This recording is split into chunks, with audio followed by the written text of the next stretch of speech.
ঈদ মোবারক। পালাবদলের আগেও গণভবন থেকে শুরু করে বাড়িগুলো মুখরিত ছিল উৎসবের কোলাহলে, ঈদ সালামি আর শুভেচ্ছার আদান প্রদানে। সামান্য ব্যবধানে আজ সেখানে শুধুই শূন্যতা। মন্ত্রী, এমপি কিংবা প্রভাবশালী নেতা যাদের দাপটে একসময় কেঁপে উঠত চারপাশ, আজ তাদের স্থান হয়েছে অন্ধকার প্রকোষ্ঠে। ক্ষমতার চিরচেনা সেই অহংকার ভুলে আসামির হাত কড়া পড়া অবস্থায় পিছমোড়া দিয়ে তাদের তোলা হচ্ছে আদালতে। বলা হচ্ছে পতিত আওয়ামী লীগ সরকার ঘেঁষা শীর্ষ পদস্থ কর্মকর্তা ও দাপুটে নেতাদের কথা।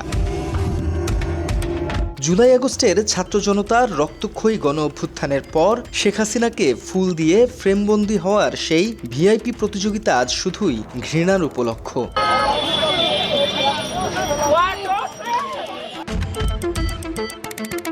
শিকড়ের টানে যখন দেশের কোটি মানুষ বাড়ি ফিরছে, তখন ক্ষমতার অন্ধকারে অন্ধ থাকা পলাতক হাসিনা কিংবা তার প্রভাবশালী মন্ত্রীদের ভাগ্যে জোটেনি চেনা আঙিনায় ফেরার সামান্যতম সুযোগ।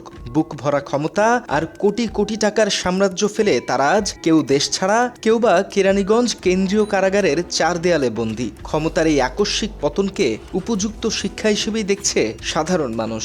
আজকে যে তারা কোরবানি দিতে পারতেছে না, আওয়ামী লীগ বাংলাদেশের একটা শক্তিশালী দল এবং তারা দীর্ঘদিন এই দেশে রাজনীতি করে গেছে। তবে তাদের রাজনীতির মধ্যে ব্যাপক ভুল ছিল। তারা সাধারণ মানুষের মানসিকতা বোঝার চেষ্টা করে নাই।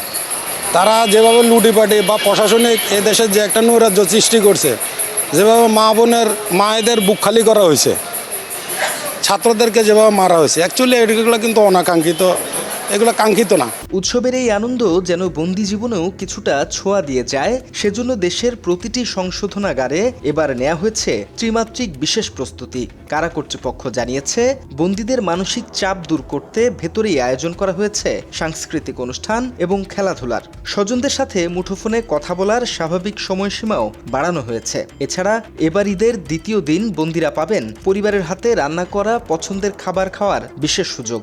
ঈদের আগের দিন, ঈদের দিন আর ঈদের পরের দিন, এই 3 দিন বন্দি একটা সাক্ষাৎ পাবে। এটা হচ্ছে আনডিউ সাক্ষাৎ, মানে ডিউ নাই, তারপরও তারা সাক্ষাৎ পাবে।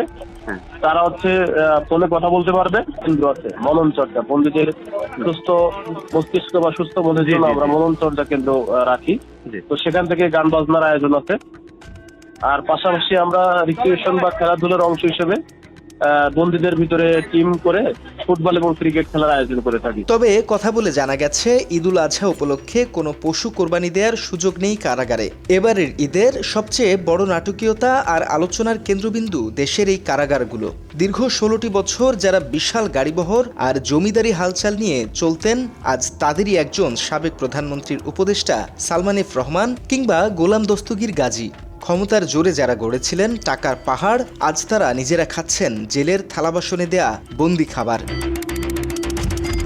এছাড়াও আনিসুল হক, শাহজাহান খান, আমির হোসেন আমু, কামরুল ইসলামের মতো দাপুটে রাজনীতিবিদ কিংবা দীপুমনির মতো একসময়ের প্রভাবশালী মন্ত্রীরা আজ সাধারণ বন্দীদের মতোই যাপন করছে জেল জীবন।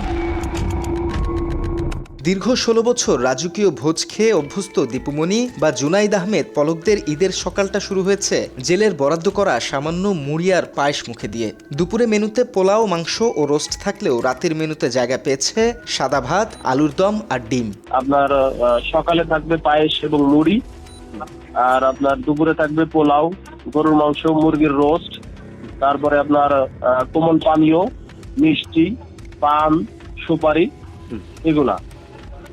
আর রাতে আপনার সাদা ভাত, আলু ভর্তা আর সবজি, আলুর দম বলে, আলুর দম। বাদ যায়নি সাবেক আইজিপি চৌধুরী আবদুল্লাহ আল মামুন কিংবা একসময়ের দাপুটে সেনা কর্মকর্তা জিয়াউল আহসানের ঈদও কাটছে এই একই নিয়মের বেড়াজালে। ভিআইপি বন্দীদের এই জেল ঈদ নিয়ে প্রতিক্রিয়া জানিয়েছেন সাধারণ নাগরিকরা। যারা জেলে কাটাবে আওয়ামী লীগের একটা অংশ, তারাও মোটামুটি এখানে অর্থাৎ বাংলাদেশের আসামি হিসাবে জেল কারা কর্তৃপক্ষ যারা আছে তারা এখানে তাদের জন্য খাবারের একটা ব্যবস্থা করবে। অন্যদিকে যারা 5ই আগস্টের ক্ষোভের মুখে দেশ ছেড়ে পালিয়ে এশিয়া, ইউরোপ কিংবা আমেরিকার বিভিন্ন দেশে আত্মগোপন করেছে, তাদের ঈদ কাটছে ভিন্নভাবে। আওয়ামী লীগের সাধারণ সম্পাদক ওবায়দুল কাদের, হাসান মাহমুদ, বাহাউদ্দিন নাসিম কিংবা সাবেক ডিবি প্রধান হারুন ও বেনজির আহমেদের মতো ক্ষমতাধর ব্যক্তিরা আজ ফেরারি আসামি। বিদেশের মাটিতে স্বাধীনভাবে ঘোরার সুযোগ থাকলেও নিজ দেশে ফেরার পথ তারা নিজেরাই রুদ্ধ করে রেখেছে। তবে সবচেয়ে করুণ দশা ভারতে আশ্রয় নেয়া শেখ হাসিনার। একসময় যাকে খুশি করতে চাটুকার নারীরা কোরবানির গরু উপহার দেওয়ার প্রতিযোগিতায় নামতেন, আজ সময়ের আবর্তে তিনি নিজেই লোকচক্ষুর অন্তরালে। ভারতের অধিকাংশ রাজ্যে গোহত্যা সম্পূর্ণ নিষিদ্ধ হওয়ায় সংখ্যাগরিষ্ঠ বাংলাদেশিদের কোরবানির প্রধান অনুষঙ্গ গরুর মাংসের স্বাদ ছাড়াই সম্পূর্ণ কোরবানিবিহীন এক মলিন ঈদ কাটছে তার। এক সময়ের ক্ষমতাধরদের এই পরবাসী ও ছন্ন ছাড়া ঈদ উদযাপন নিয়ে উৎসুক জনতার মনে তৈরি হয়েছে নানা প্রতিক্রিয়া। আবার কেউ কেউ বলছে, গরু ছাড়া কিভাবে কাটাচ্ছে ঈদ হাসিনা সহ আওয়ামী লীগের নেতাকর্মীরা। গেছে মুসলিম দেশে যাইতো, গেছে হিন্দুর দেশে, এখন কুত্তা বেরোলে মাংস খাইবো, এই আর কি। যে ওদের যেহেতু ওরা ওদের গরুকে ওনার মা মনে করে, সো আমার ক্ষেত্রে যেটা ওরা গরুকে মা মনে করে, ওর গরুর প্রস্রাব খায়, গরুর গোবরকে ওরা মাথায় দেয়, সো এইটা ওদের নিয়ম হিসাবে ওরা এইটাই করবে। আমার যেটা মনে হয় ওরা এইটাই করতে পারে। অন্য ধর্মের লগে যায় মিশি গেছে গা। বাংলাদেশে তো ওরা থাকার যোগ্য ছিল, ওরা থাকতো মুসলমান হিসাবে, ওরা কোরবানি দিতেও খাইতে পারতো। এখন তো খাইতে পারবে না, তারা ওই হিন্দুগো যে সিস্টেমে খাওয়ার জন্য ওরা ওই সিস্টেমে খাবে, হিন্দুগো যে সিস্টেমে খাবে।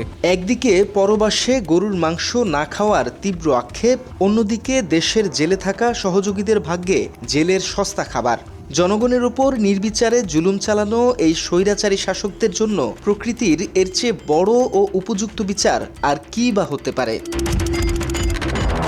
বাংলা এডিশন, ঢাকা।